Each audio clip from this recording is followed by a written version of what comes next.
supposed to be, y'all. I be smacked. I be up here, just for me. RP to Suave, you heard? RP everybody that lost their life out of the game. For me, I'm not on that kid trolling. You feel me? It's just certain shit that's done in life with certain people. They can't get took back. Like, certain shit can't get took back, you feel me? I don't wish death on nobody. Like, I want everybody to live their life and be happy to the fullest, you heard? Be happy. RP everybody that lost their life, you know. That shit get real out here, you know. I just want everybody to know I'm not on no kid disrespectful shit, nah. I love everybody. God bless everybody. RP to everybody, yo. I love you.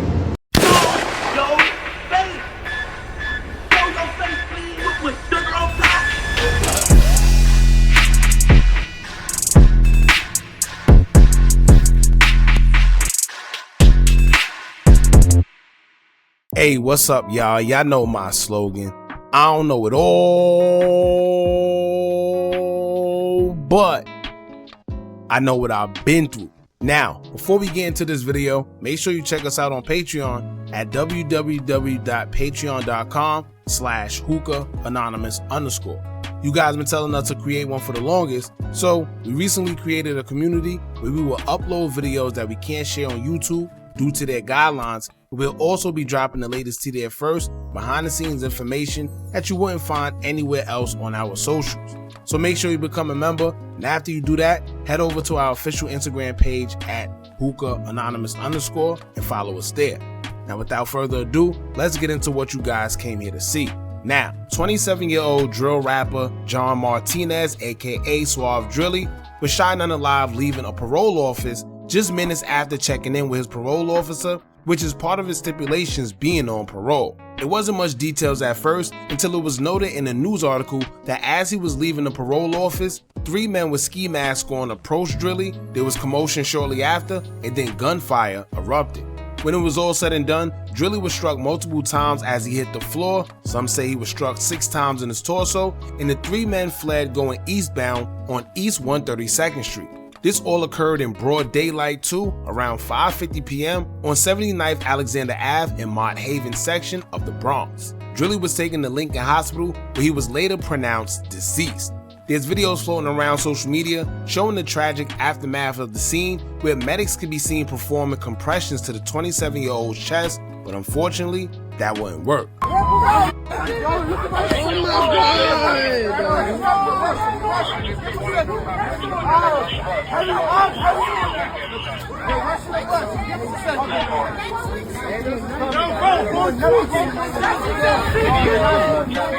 According to a more updated article, after doing minor investigation, police believe this situation was a gang-related event, also stating that it may have something to do with retaliation as well.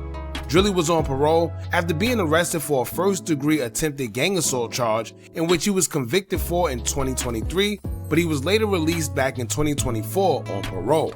Before that, he was also a part of a 20-man indictment stemming from the Bronx District Attorney's Office, who accused Drilly and others of being a part of a slew of shootings throughout the New York borough. Drilly's music and rapper persona also showed that he may have been a part of the streets, as his fans also know him to be a part of a Bronx gang called the Drillies, also noting that he was an affiliate of Bronx rapper D-Thang G's and they shared tension with popular Bronx rapper K-Flock. Actually, Suave Drilly and K-Flock got into a physical altercation where it's believed that Suave Drilly got the best of K-Flock, and he mentioned it in his song Opps Spotter. Now, as y'all know, as soon as one of these drill rappers pass away, their ops aren't too far behind with the trolling, as they can't wait to do so. C-Blue, another New York drill rapper, would rush to troll Drilly as he would take to his IG story, posting a picture of Suave fighting for his life and captioned it, saying, quote, "Y'all remember all them Nazi posts?" Then lled, who was another popular New York drill rapper, would also take to his IG story to say, quote, "The top troll is gone. Shocked emoji, cigarette emojis, and fire emojis." He will also take to his next slide to say, quote, "It's basically Christmas early." What he said? lled wasn't geeking. He said, "Suave in the air, I'm too smart, bad little, I'm gonna do that." We're on the boardwalk. We're on the boardwalk.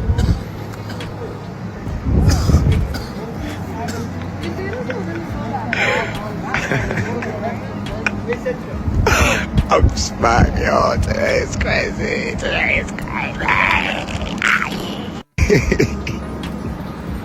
Now, Suave wasn't a saint himself, and I think everyone who's tuned into the drill culture knows that. From drill songs dissing his ops, whether they're alive or deceased, to making posts of his own trolling his ops whenever they pass away. Unfortunately, this is the drill culture, so when one pass away, it's almost the norm of the culture, and dissing is expected, unfortunately. Here's a few clips of Suave recording himself crashing out on his IG. Get out of here. Get out of here. Get out of here before I smack you. Get out of here. Get out of here before I smack you. Get out of here. Get out of here. Get out of here. Get out of here. Get out of here before I smack you. Get out of here. You seen the ops, you not doing. Get out of here. You. Get out of here. Get out of here. Hot that. Get out of here. He's not going to school. He's not sliding. He's not providing. What the are you doing? Die. You know where you at, gang? Yo, turn that off, gang. Yo, turn that off, my heart. Bet you not bumping no more. Not bumping that no more. Bumping that dumb shit in my park. Get out of here. I ain't even come outside for that, gang. Like, got me tight.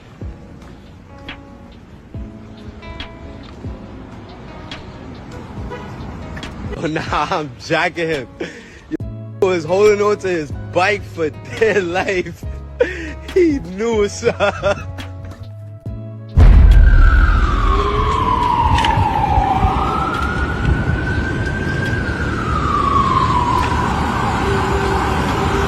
Not fucking class out against this. God, niggas got me. Niggas see me. Niggas don't do nothing. Niggas just be chatting, be bluffing. Not too long ago, Suave Drilly would go out to one of his ops' block while on live with New York rapper Big Relly, stating that he wasn't scared because his ops wasn't going to do nothing. Crazy part is, Relly was actually telling him that he should leave there, not because he's scared of anything, but because he has nothing to prove. Now, speaking of Relly, he actually had a good message for the youth in regards to Suave losing his life, as he would take to his IG story to say, quote, "And this is why we pushing Save the Youth. Drop the flag, guns down, gloves up. We push these narratives like lead us or leave us because this dark cloud over New York is getting worse. When are the OGs gonna step in and put an end to this madness?" And yeah, it's the same paragraphs, same kids trolling, same lives, same everything every time someone passes away, but not no more. We need to help heal these kids, man. They hurting. Rest in peace, Suave. You peaceful now. Demon, this life was broken already. Lil bro, see you on the other side. Just know you left with the heart to do better, and you'll forever mean something to me. For that, my demon. We begin tonight with a developing story out of the Bronx, where a search is now on for a gunman who shot and killed a man just moments after he left a meeting with his parole officer. Eyewitness News reporter Josh Einiger live on the scene in Mott Haven tonight. Josh? And Mike, the NYPD crime scene unit will be working well into the night, gathering evidence here on the scene of this apparent execution of a 27-year-old man in the late afternoon. Detectives now trying to figure out why. With the scene tonight under control, the work of the crime scene unit seemed eerily calm compared to the chaos here hours earlier. In radio transmissions, a panicked parole officer was fighting back crowds on the street as she frantically called for an ambulance after a shooting, and a police dispatcher struggled to make sense of it all. Who was shot? Back off! Back off! Who was shot? Parole was shot. A parole.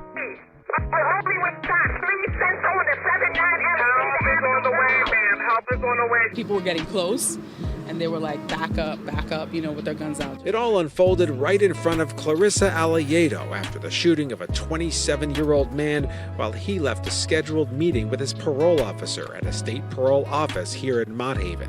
Minutes earlier, she'd already called police when she saw a group of men approaching the office and just knew something wasn't right. I saw masks, ski masks, coverings, So, and I heard like, move, yo. When you hear that, you know the activity, you know what's going to happen. Cops say the men made a beeline for the parolee, shooting him multiple times. He died at the hospital. It happened in the middle of the recently gentrified Mott Haven section of the South Bronx, where neighbors say the parole office has been a magnet for crime. We've been talking with the state about getting the parole. They have a 10-year lease here, about getting this parole office relocated. People know when a releasee is going to see their parole officer, right? And that's the time that they try to maximize and attack.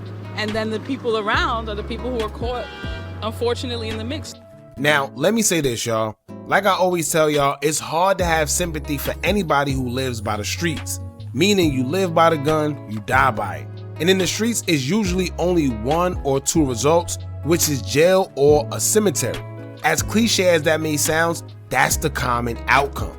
And it's unfortunate, but it's reality, and it seems like nobody seemed to understand until it's too late. You either facing 25 years of life or you in the grave. Suave Drilly was 27 years old, basically 30. I don't even know why he was still involved in the drill stuff or even entertaining that part of the streets.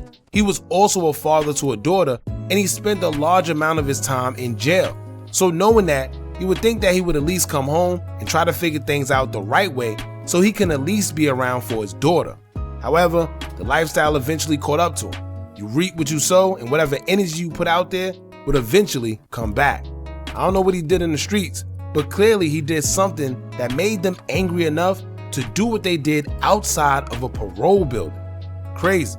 And when it comes to anybody on parole and still in the streets, let this be a lesson. There's a lot of guys who end up getting caught up going or coming from parole, mainly because your ops know you have to report at some point in time. So it's like a trap either way. You can't be moving loose knowing you were targeted in the streets. On top of that, I don't know why he was by himself. Either he felt that bold or he didn't think it would go down the way it did. However it go, rest in peace to Suave Drilly, condolences to his family, and y'all let me know what y'all think about this in the comments. Don't forget to like, comment, share, and subscribe. Hit that bell so you're notified every time we drop new content. And remember, as long as you keep on watching, I'ma keep on dropping. I'm out.